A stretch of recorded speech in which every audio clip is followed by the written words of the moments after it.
Hey, thank you for being here. Thank you for listening and just appreciating what I have to say. I always appreciate what you guys have to say in the comments. I love the perspectives that you all bring and give to each other too. So leave a comment, but I just wanted to share some thoughts with you. So this will be writing on the wall. But if we were to start looking at this, um, I'll put a link in this video to give credit to the creator of this video in the description box below. But this is going to fall into a thought train of a vision quest inner standing that I had today, and a build on inner standings from the past. And it came in the contemplation of the importance, the duty of care to those that come after us and for the rest of this lifetime and the thereafter for ourselves as individuals.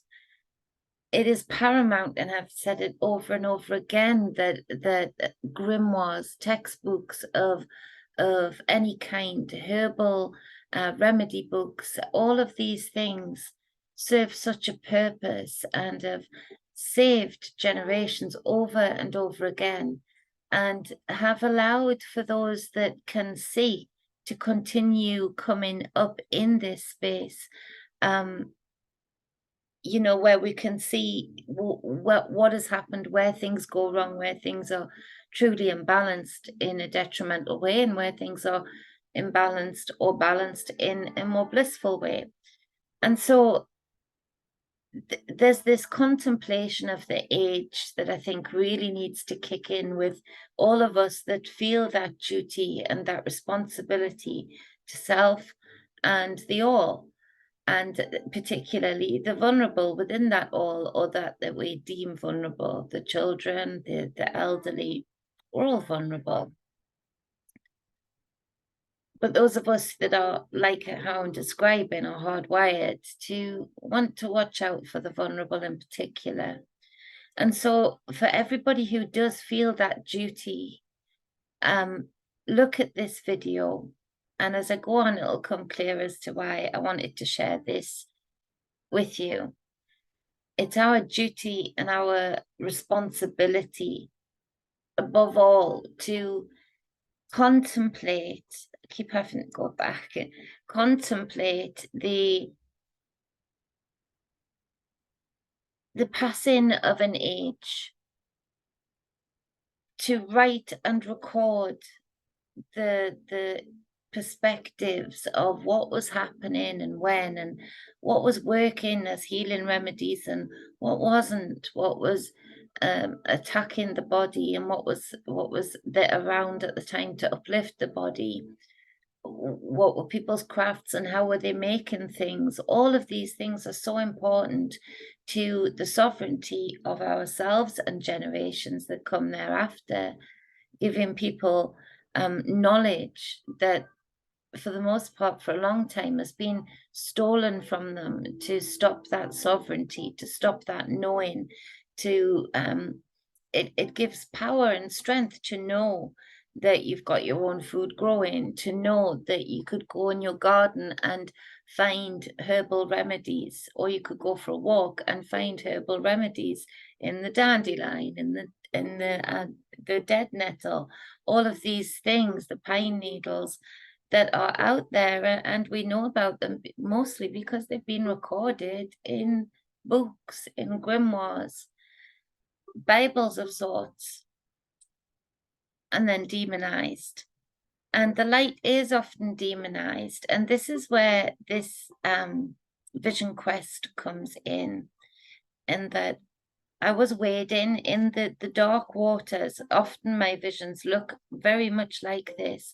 I'm wading in the dark waters, and it's that Piscean subconscious space, the dark depths of the oceans of the subconscious.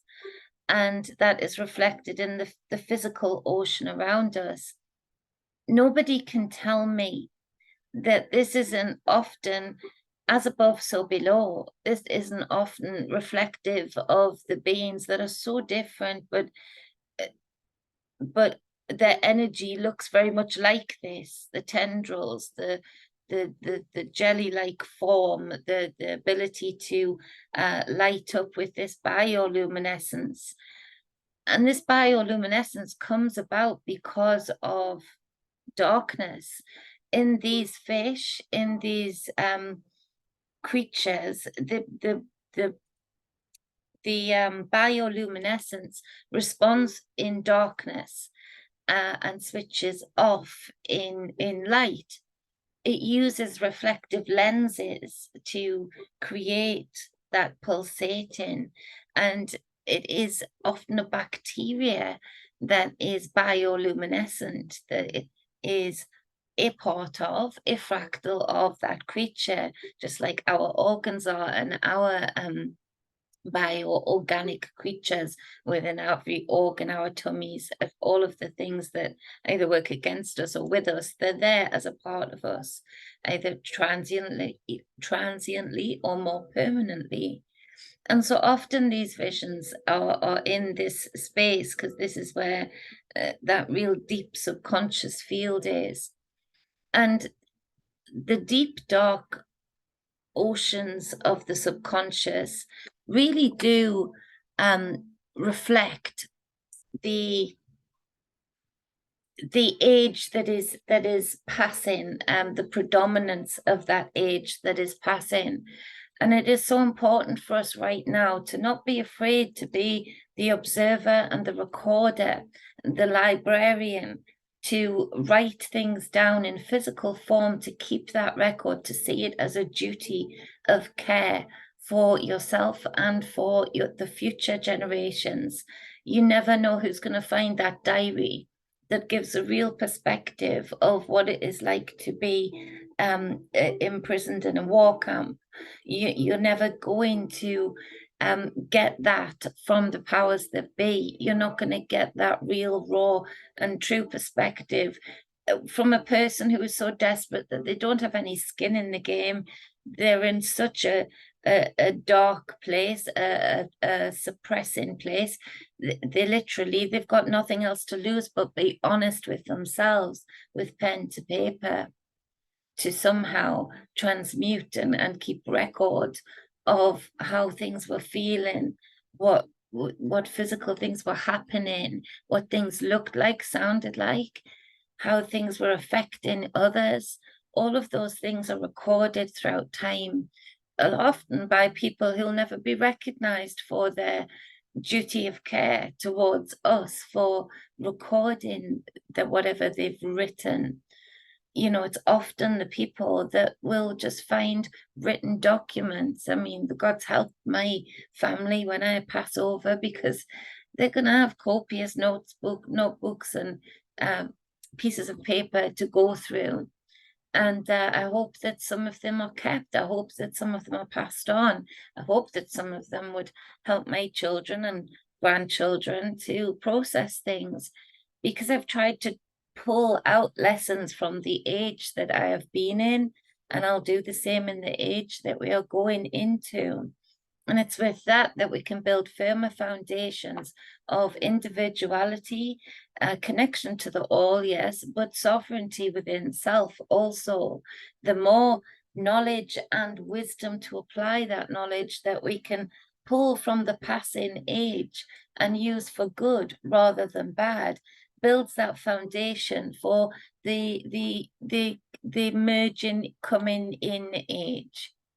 And that's where we are at. So there's this real sense of importance for me to get this message out there for the masters, for the sages, for all of you that have your purpose and feel a sense of duty to write things down. Yes, put out transmissions like this, yes, but these can be deleted, as my strike will show very clearly, you know, at the drop of a hat when it doesn't match the narrative. Pen to paper can be so much more raw and honest, and we can leave it up to the divine universe and all of the calibrations and equations that happen and synchronicities that will land writings in the right people's laps throughout time.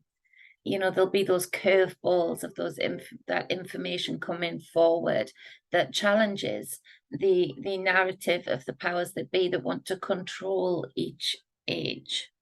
So going further with the recent assault right now, and I'll show some pictures because I want to show how well my salves are working. Where is it? I don't know where I've put it now.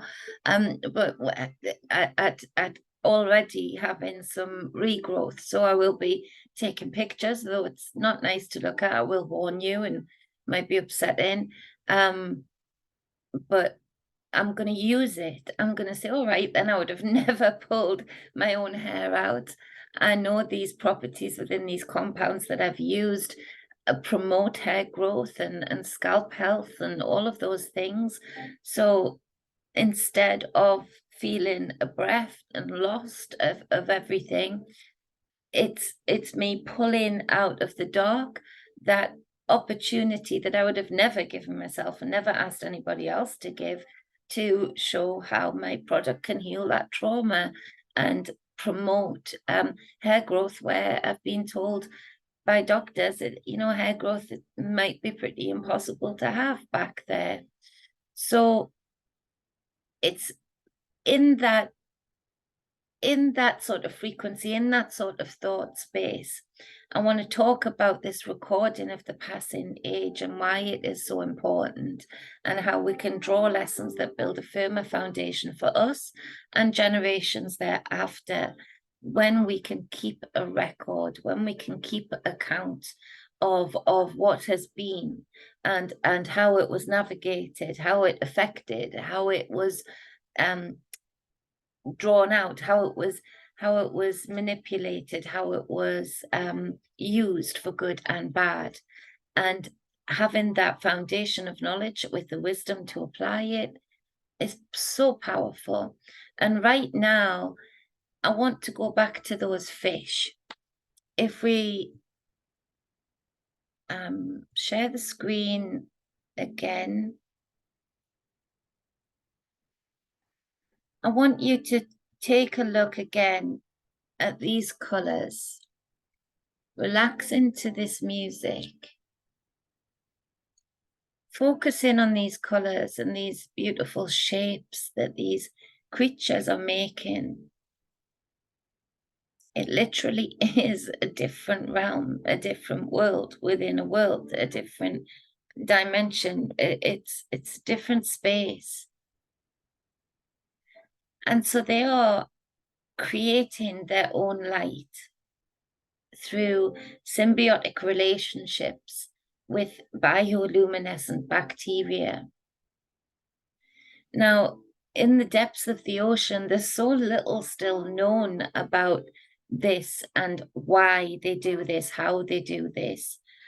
But the interest is clear because it reflects very much on us. When I see people with a auric field, because I'm telling you, there's some here that don't have any, they have a different type of charge.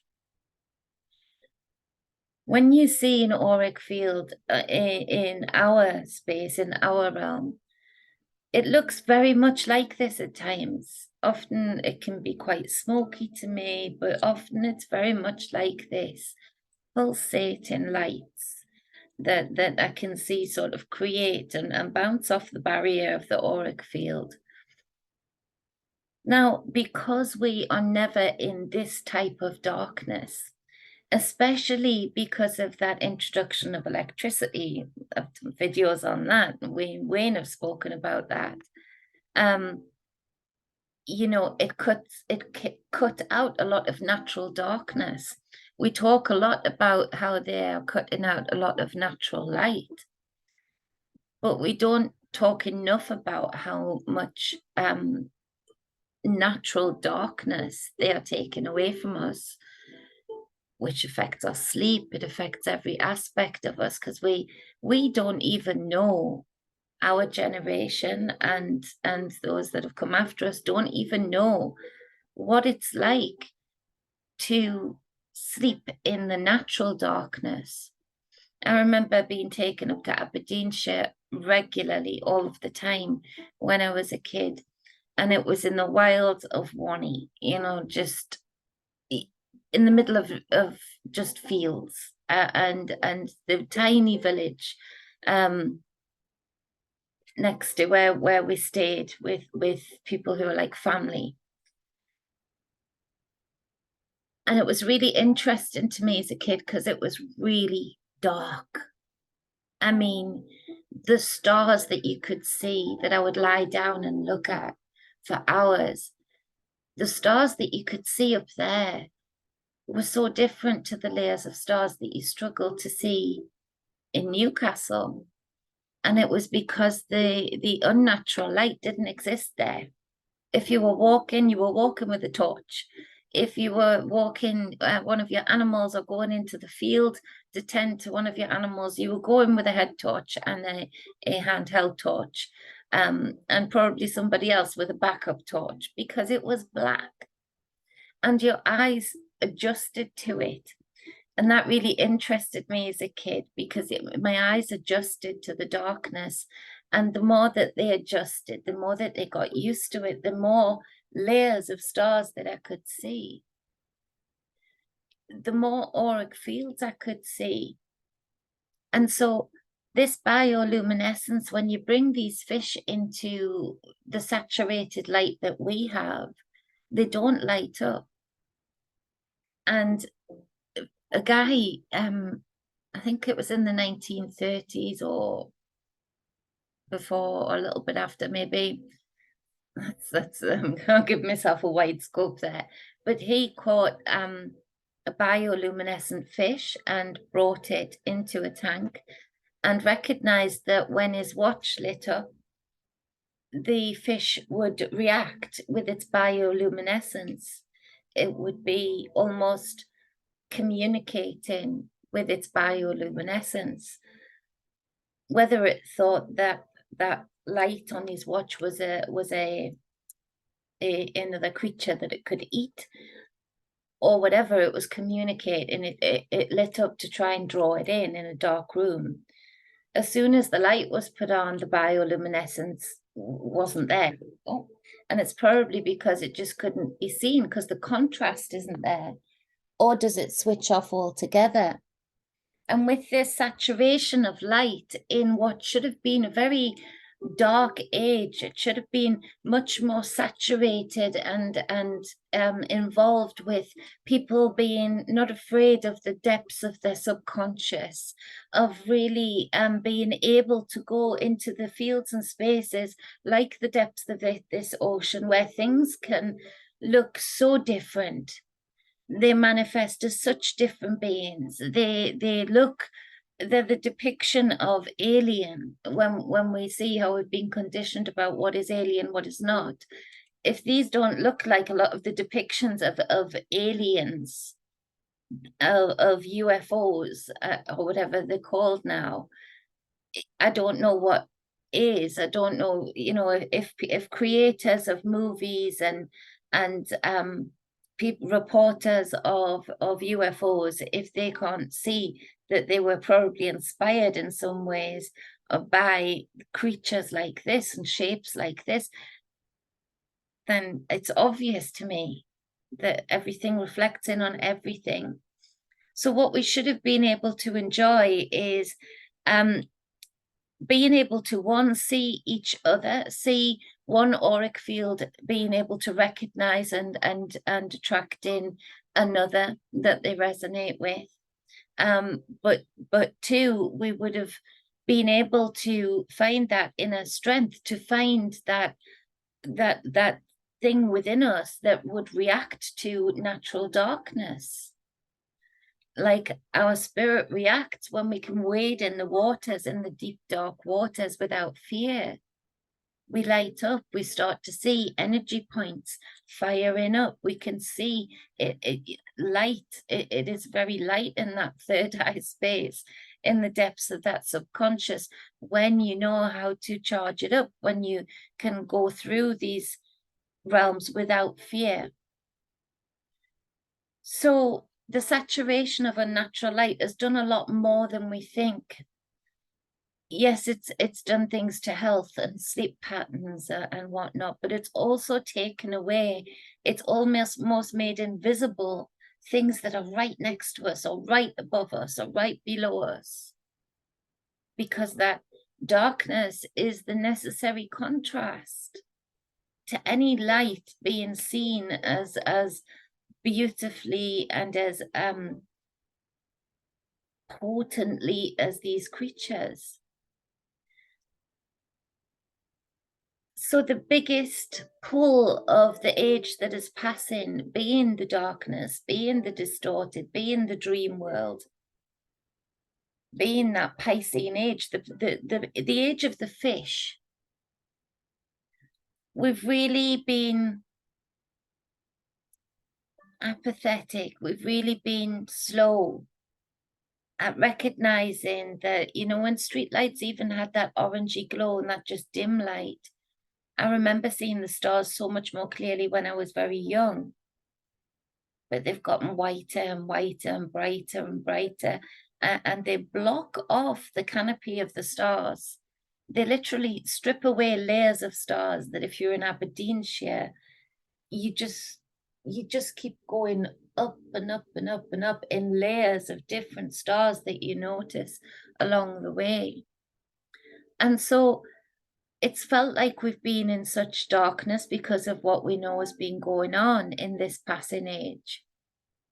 But actually, we've also been bereft, and we've had the organic darkness that actually would build so much inner knowing, inner strength, and therefore an outer reflection of knowing, strength, and balance.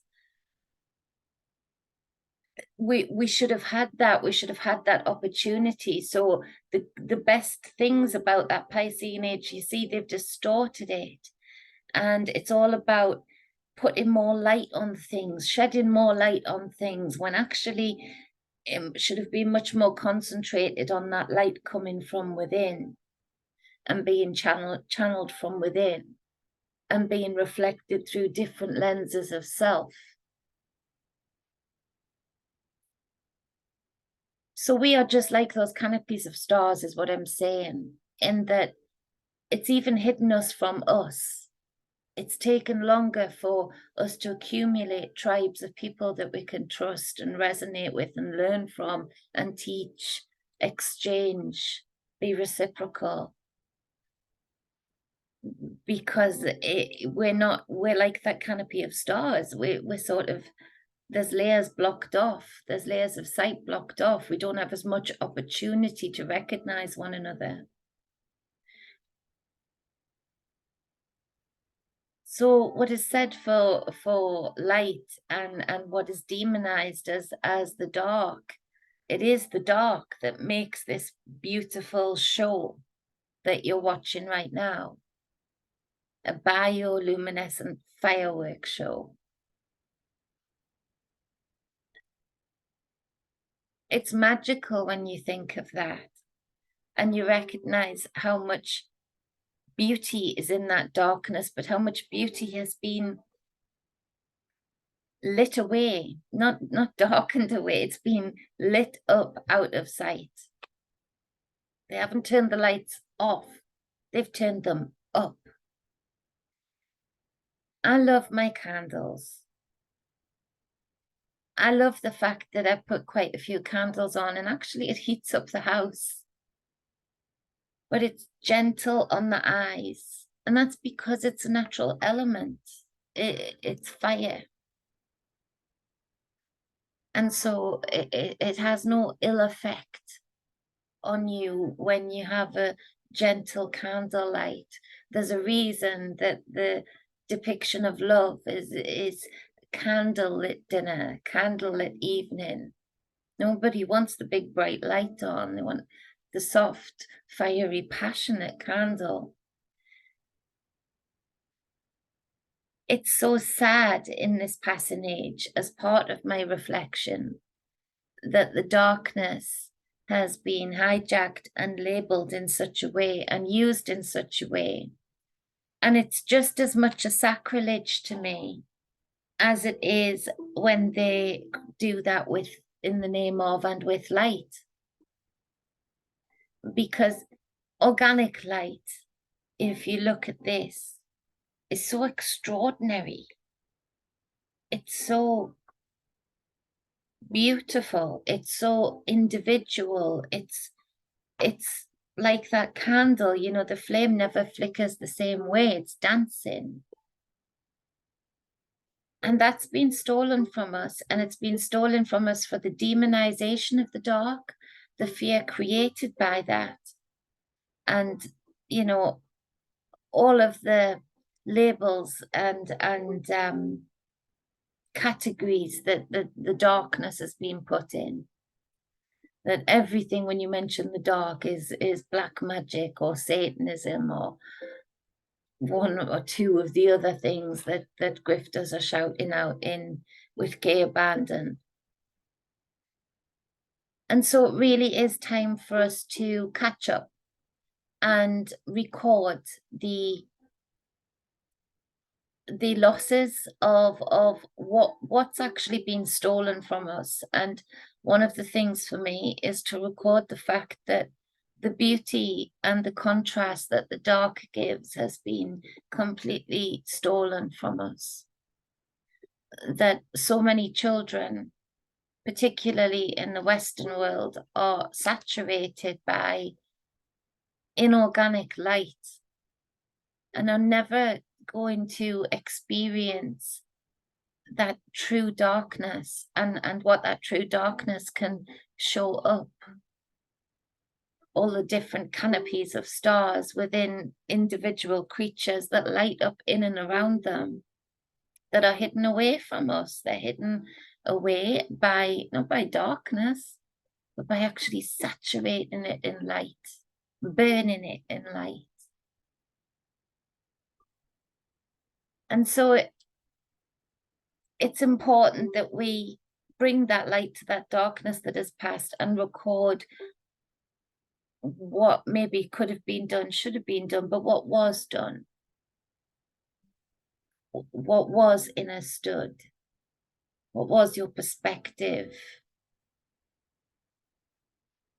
Really dig in deep as to how you look at things. Where are you conditioned to fear darkness over light? Where is that imbalance within you? It'll help future generations, I'm telling you.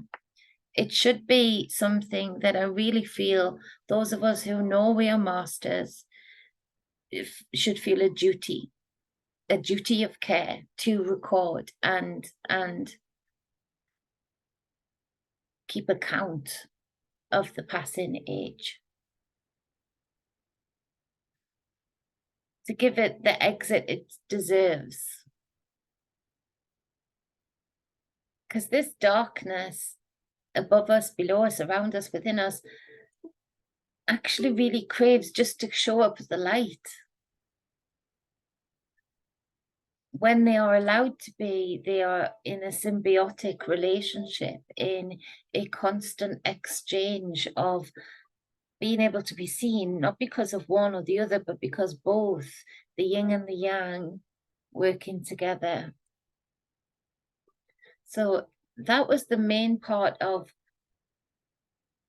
this sort of transmission, this thought train, this feeling I have, this urgency to repeat things that I've said in past videos many, many times, as you all know, to write things down, to keep an account, please. That actually that's one of the sort of forewarnings or foresights that I've kept giving. Not because it's, yes, because it's good for you to do, to transmute thoughts and energies and any problem areas or blissful areas. But on a wider scale, there's a responsibility there that I know, I just know in the depths of me that many things that are written by people, however underground they are or hidden they are, it will still feed the generations that come after them.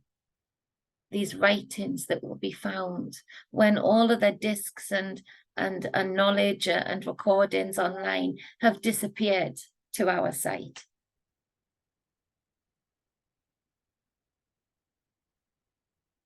We need to be more comfortable at allowing the dark to envelop us and allowing our bodies, our spirits, our minds to respond and light up. With that being said, because this age has been so hijacked and so coveted by a few and used not for exploration, not for interest, not for result-driven purpose for the many, but for individual cravings of power and control. We do owe it to this passing age to give it some sort of recognition that we see the potentials. We see what was given to us even when we were burnt and saturated in light. Through this dark age, we see what the inner standings and the gifts that it had and had given, and the gifts that weren't uptaken enough because of this coveted power by a few that would distort and condition our mindset to fear the darkness, to fear going back over past events, to record your perspective of them, to give account. This is on the back of also that thought train, that vision quest of where I spoke about in a few videos ago, the weaponization of love and light. The saturated people in the very boxed off small term and hidden the depths of inner standing of what love and light is, what the symbiotic relationship of that is with the darkness. And actually you can't have any size of scale on the spectrum of love and light truly unless you get really comfortable with the depths and the dark and the deep dark blue. Unless you're okay to wade through the waters, to kick up the riverbed, to see through the murky waters, to see your perspectives, to see others' perspectives, and build a picture. Writing it down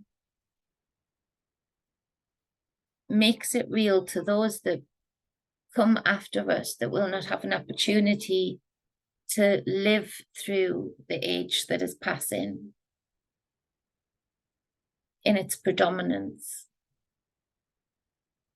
but will hopefully be able to draw from the lessons or the misfires that we have perceived and recorded.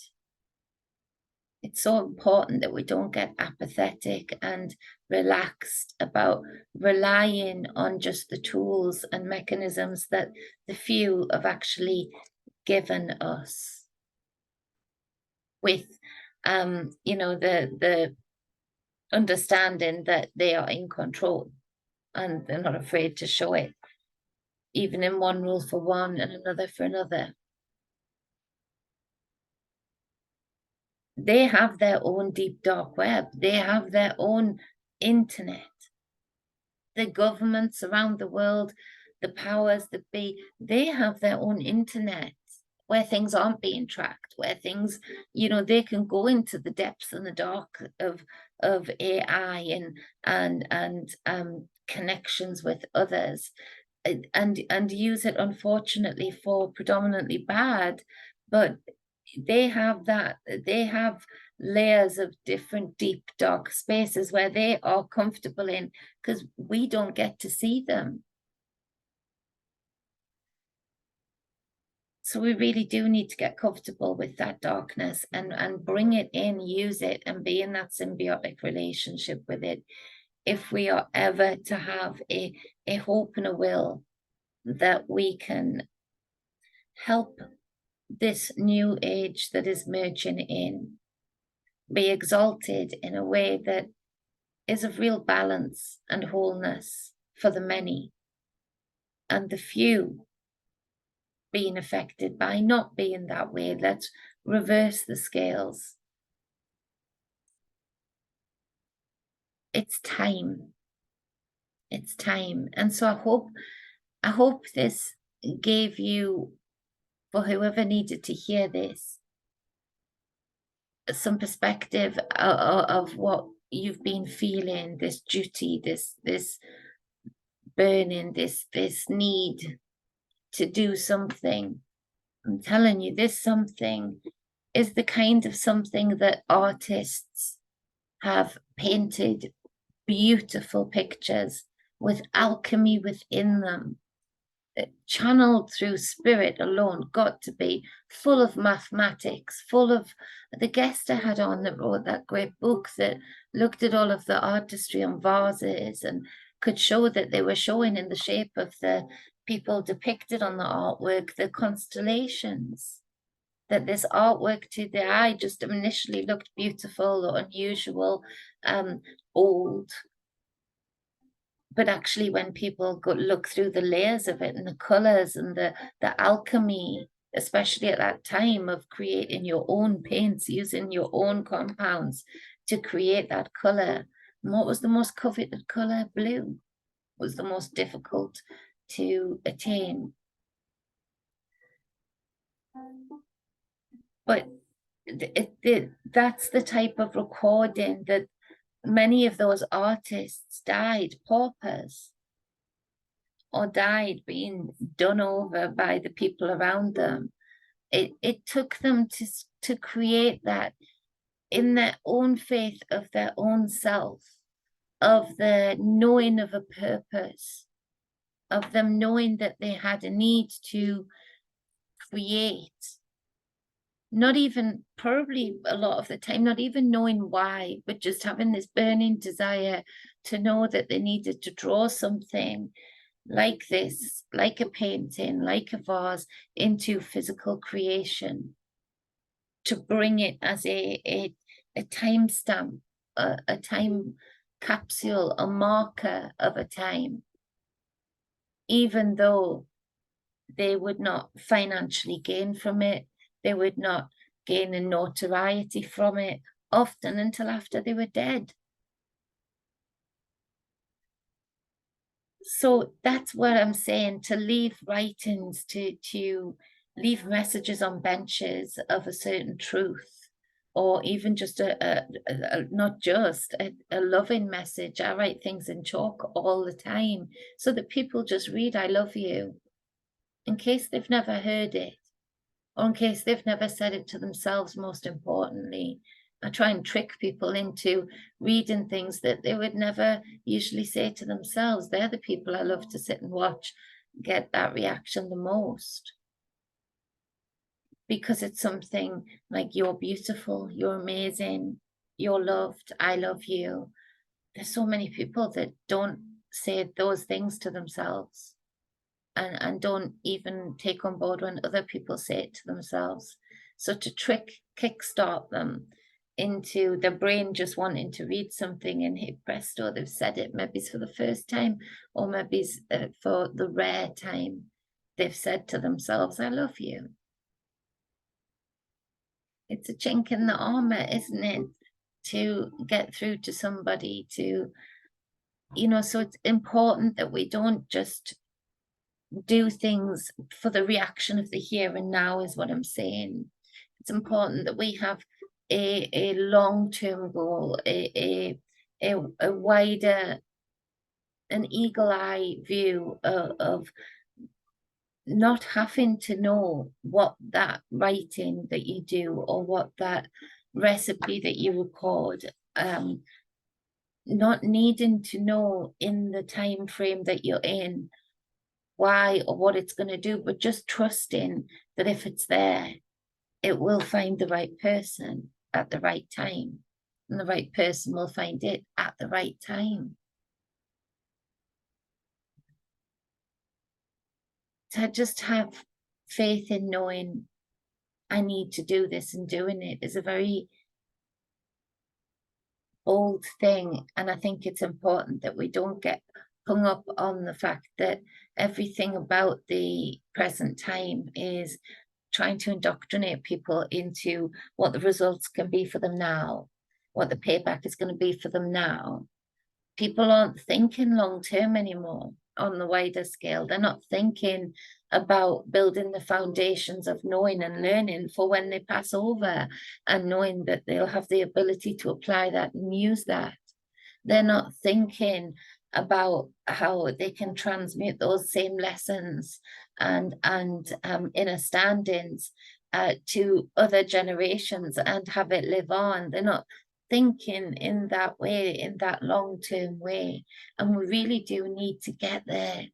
We really do need to be in that space. So I hope people can take what I'm saying, and those that resonate with it, thank you for listening. Those that didn't resonate with it, thank you for listening. This is what a long thought train. I had one vision when I went into meditation. Obviously, I've been processing a lot since the assault. And I had one vision when I went into meditation of, and I was telling my friend the other day, I was the lights. I can't tell you what form I was. It was just a space that I knew I was the lights. And these lights were pulsating so fast by my command, not by my command like typing something in or pressing a switch. I was the light. So it was just like my fingers moving. There was quick thought into it, and it was done. And so these lights were pulsating, and I just knew that I was doing them in certain equations, like yellow, yellow, blue, green, yellow, yellow, blue, green. And then there was another equation, pink, purple, red, and the red, purple, green. I was doing very precise equations and firing of different light sequences. And I just knew, I could feel the codes and the frequencies that I was creating through not just using these lights, but also being able to use these lights in conjunction and in contrast with one another. And I knew I was pulsating them in an equation-like way. So 3 pulses of the yellow, 1 pulse of the green. It was very organic and very quick. I wasn't having to put thought into it. I just knew what I was feeling. I knew what I was doing. And these different codes I knew very definitely, and the pulsation of them and the amount of pulsating each one did in contrast or in conjunction with the other or the next had a certain impact on healing bodies, on attracting in star systems, magnetizing them into the visual field. I was doing actual things with these equations and these lights. And then I got to thinking about these fish, and I couldn't not come on here and share that with you, because there's something very deep that is stirring in me about this, that I know I've been lit up since I came here. I know that. But I've been vibing for all of the terrible things that have been happening, because I have been on the front line, so to speak, challenging the narrative. That light, I'm in that darkness as part of my purpose.